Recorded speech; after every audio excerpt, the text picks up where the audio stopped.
Hello there, Internet. MegaMogwai here, coming at you with yet another 12-year-old react and the reaction video to a champion reveal for Legends of Runeterra. These intros just keep getting better and better. Today we are react-anding, that is actually an expression, yes, to JAX, who I knew nothing about. I think it's whom, actually. Whom I knew nothing about up until now, but the name was actually very familiar for me because JAX is actually one of my favorite cards in Duelist. For those of you who watched the Duelist days, or the days in which I uploaded Duelist content on this channel, JAX Suicide was actually one of my favorite cards in the game, so I'm like very familiar with the name. And it's funny because both characters have their face covered, right? I don't know if that's like a thing for JAX characters or if I'm just like reading too much into it, but nonetheless, everybody else knew that JAX was going to be the reveal today. They even have his name listed on the descriptions of some of the full art of the cards of the followers that were revealed for him yesterday. And the fact that it revolves around weapons, and some of the followers that were revealed are actually very similar to him physically. Like, they look a lot like him. You know, they have like the mask and stuff. Yeah, I don't really know what region he's going to be a part of. Maybe he's going to be a Runeterra champion. I don't think that really wouldn't be too crazy. If not, I expect him to be either Shadow Isles or Shurima, right? Because the cards that look like JAX the most are actually Shadow Isles and Shurima, or like dual region, right? So that's where I'm heading with that. Besides that, I have no friggin' idea what this guy's about, so we are gonna be going into it. You see how he said freaking, because I'm trying to go PG. I don't know how long that's gonna last, but we're evolving like a Pokemon. Is everything good? We're recording. All right, swell, fantastic. Let's do this. Okay. Line up for your beat. Wait. That is not how I expected his voice to sound like at all. If we do this, oh.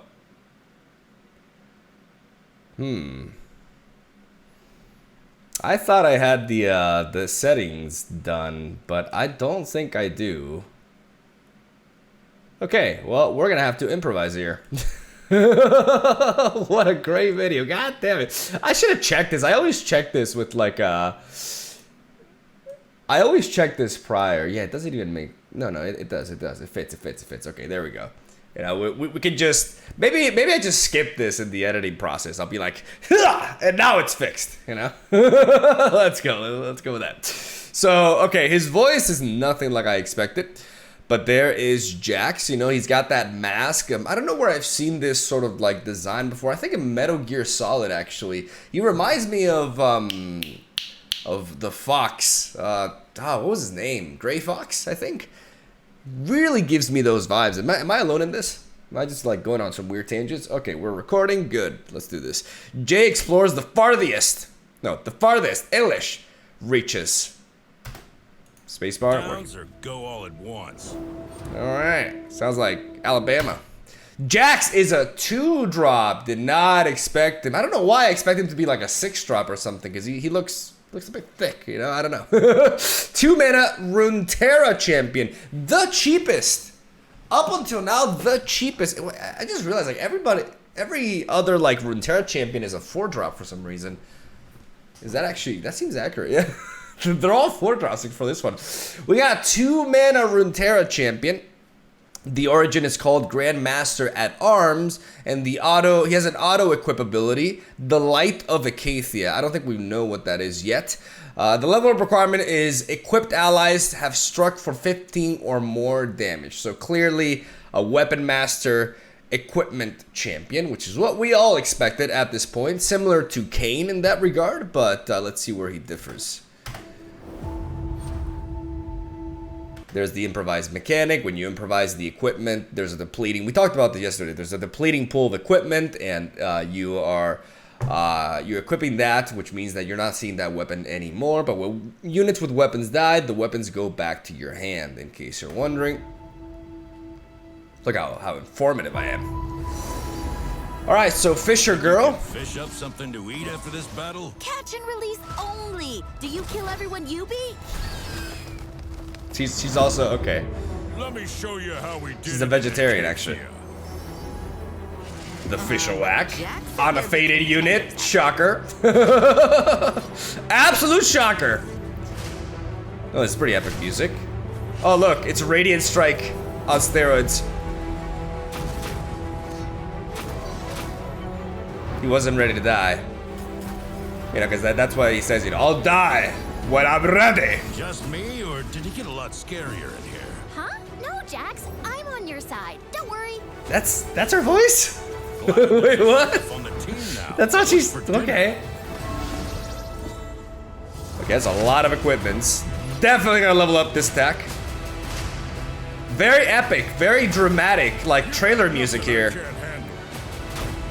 Seems like it's very loud compared to me, I don't even know. 1,000 Woo! years of battle, and I'm just warming up. Ooh, that's a pretty sick animation. Okay, let's take a look at this. Auto equip the light. We haven't seen the light of Acacia yet, honestly. Attack. Give me +1/+1 for each equip ally this round. That's a lot. That's a powerful, not quite of a powerful as a payoff, I think, as a champion like Lucian, right? But Lucian has to remain on the board and he has to see things happen for him to level up. Jax will eventually level up in the right deck, whether you draw him early on or not, because the level up requirement does not require him to be present there. So a very, very powerful attacker at that point. I have to see what the Light of Acacia is, though.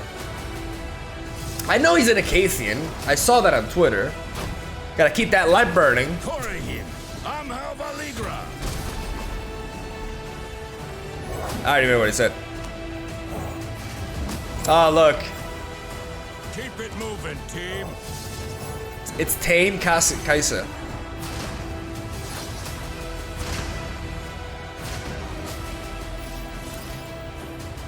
Today, Yeah, he's just barely living. Bro, this music is taking itself really seriously.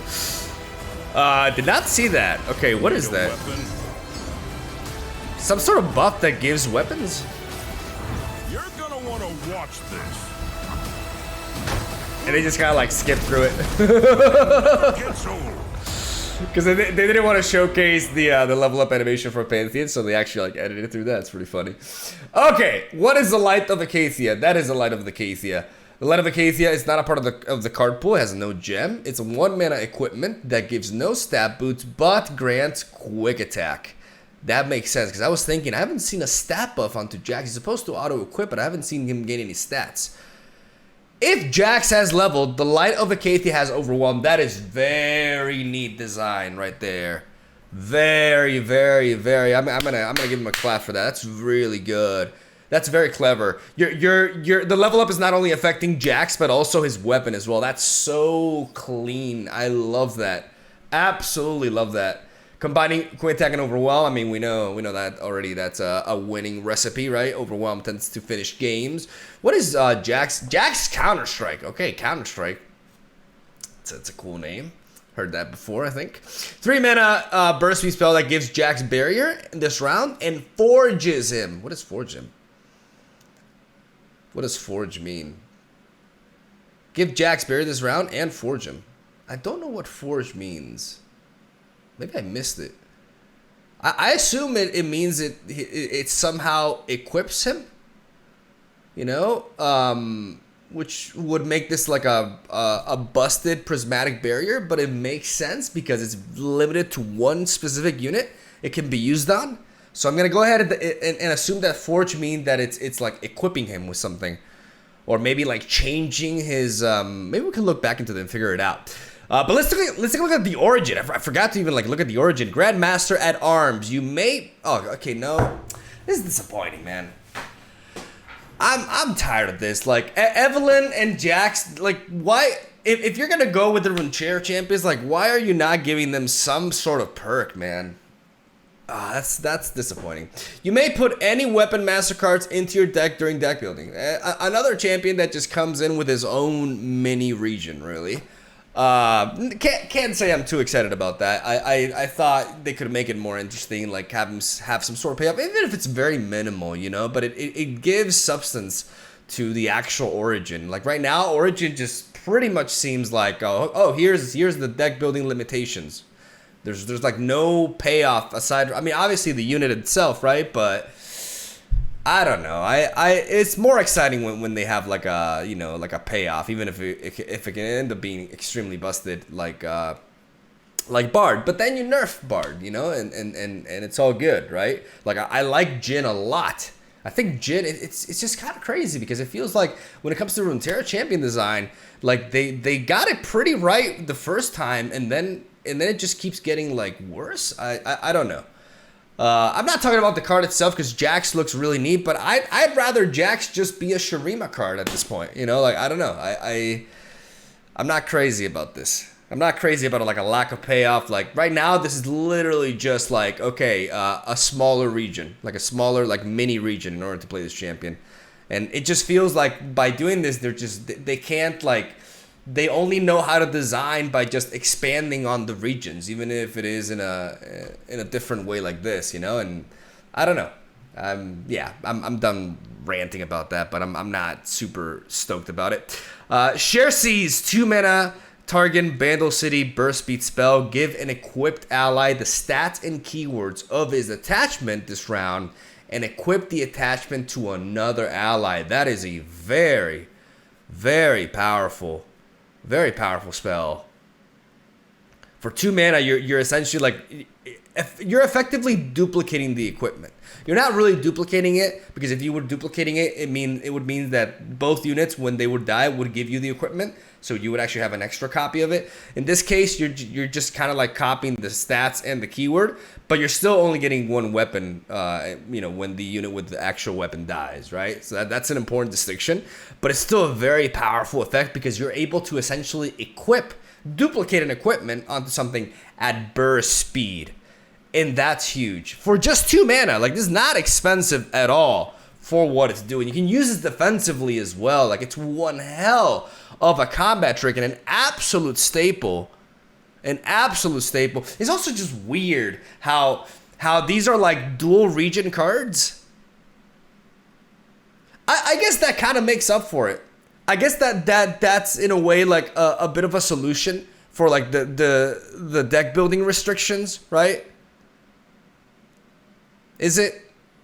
Like it's a dual region card that's a weapon master. So this card can essentially be played in a JAX deck, or it can be played in a Target or Bandle City deck. So but are you ever gonna? I mean, it makes it so that no, it doesn't. It's pretty irrelevant because if you're playing JAX, it doesn't matter. This literally could just be Runeterra. It doesn't matter what region it's from, right? What matters is that JAX can use this card, and then Target and Bandle City decks can also use this card. The question is, are you playing equipment outside of JAX? I'd like to believe you can, definitely, or JAX or Kane. I think that's definitely plausible, right? Otherwise, they wouldn't make these dual regions. Like these cards are actually accessible by a lot, right? Like the Runeterra, they're a part of the Runeterra champion package for JAX, but they're also like in 2 regions as well. So maybe this is a low-key solution for that, for making these cards more playable all across the board. It's really interesting to see how this is gonna pan out, right? Because I can't really say.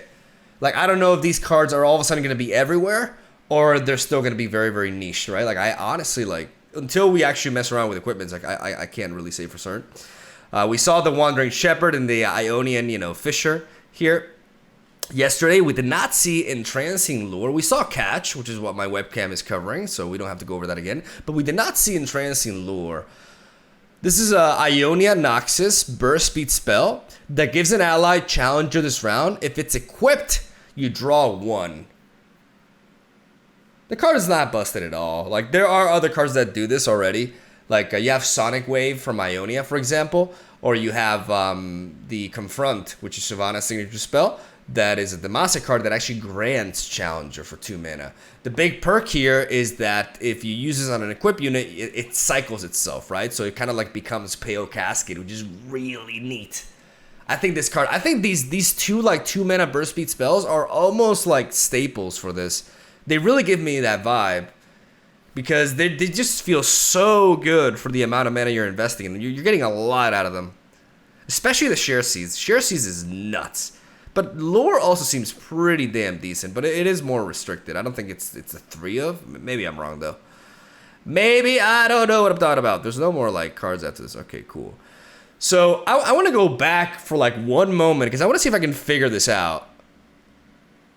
I want to see if I can figure out the Forge. Do we see the Counter-Strike or not? I don't think we do. He levels up, you know. Oops, I don't know. I clicked. I scrolled for details. I didn't want to do that. No, I don't think we see the signature spell being played here, because I don't think I've seen Forge before. Maybe I have. I have to look back into it. God, I've seen auto equip and improvise, but Forge is something that I'm not quite certain. So I'm actually gonna go to Twitter and try to figure this out because I don't want to like end the video without knowing this. So yeah, be right back. All right, we are back, and I'm gonna take these off. I don't even know. Well, I still have them. Let's do a like, and let's go over the comments because I am right about like Forge not being talked about until now. If you look down the comments, there's a lot of people who there's a lot of comments that actually mirror what I just like my rant that happened a few minutes ago. You know, people complaining a little bit about the origin, but there's also like the replies are basically, you know, the origin is a bit lame and what's Forge, right? Like people asking about Forge. So yeah, see, like nobody knows what the hell is Forge. You know, like I'm on that boat too. Fluckens, man, I add some vocals onto your name. But yeah, that's essentially the gist of it though. Like right now we don't really know what Forge is, and we haven't seen it implemented in the video, which I don't think it's proper. Like I think if you're gonna do a champion reveal, like you should reveal everything about the champion. And the fact that we don't really know how the signature spell for JAX works yet, I don't know if that's a good review, if you ask me. Like it felt a bit wonky, you know. Like it felt like they didn't have enough games, like because the fact that they showcase a game in which like they have to skip through a Pantheon level up, you know, like it just I don't know, man. It just feels like kind of rushed. But I definitely agree. I agree with the sentiment with the origin, but that's not something that's gonna ruin the card for me. You know, we're at this point. You know, this is how they're approaching it, and I'm still gonna play the champion. I'm still very excited to try out the equipments, but I do gotta be honest, and I can't just be like, oh, just giddy about this because I don't feel like this is good design specifically. Like I don't think this Runeterra champion. I'm still not convinced Runeterra champion has provided anything like fresh or good specifically for the game. Personally, just my opinion, you know. And I do rant about that a lot, but I think it's important to be critical. I care a lot about this game, so I'm very critical of it, and I think it's important to be honest as well, and that's how I feel about it. But besides that, like the equipment package and all this does feel extremely fun to play with. We got some really exciting cards. I think Share Seas is going to be really good. And ultimately, JAX is a very cool looking champion, and the fact that we're getting another 2-drop champion is also neat because it feels like it's been a while. Maybe not, but I feel like it's been a bit since we got in such a low cost champion, you know, besides like Annie, right? So I'm excited to mess around with JAX. I don't know if I'll try out Kane first or JAX, or if I'll combine them both, if that makes any sense. I mean, probably should, right, since they're both, but I mean, they're both Runeterra champions, so that's probably not a great idea. I don't know if it's even possible, I don't know. But yeah, I'm gonna stop rambling here at this point. Thank you guys for watching. What do you think about JAX? Let me know in the comment section down below. And do you agree with my take on Runeterra champions, or do you disagree completely? Because I know there's a bit of a debate around this. Like not everybody is on the same page, and I like to hear your opinion about it. And what do you think about the equipment as well? And yeah, I'm gonna stop talking. Love ya. Have a solid day. Enjoy the games. Enjoy the games. Good job, Miguel. Good job. Just right at the outro, just fucked it all up. And then there goes the PG as well. Oh my god. All right. We've done enough editing though, so we'll do it live. Fuck it, we'll do it live. All right. Love ya. Hope you enjoyed the video. Stay tuned for daily Legends of Runeterra content. I'll see you guys tomorrow.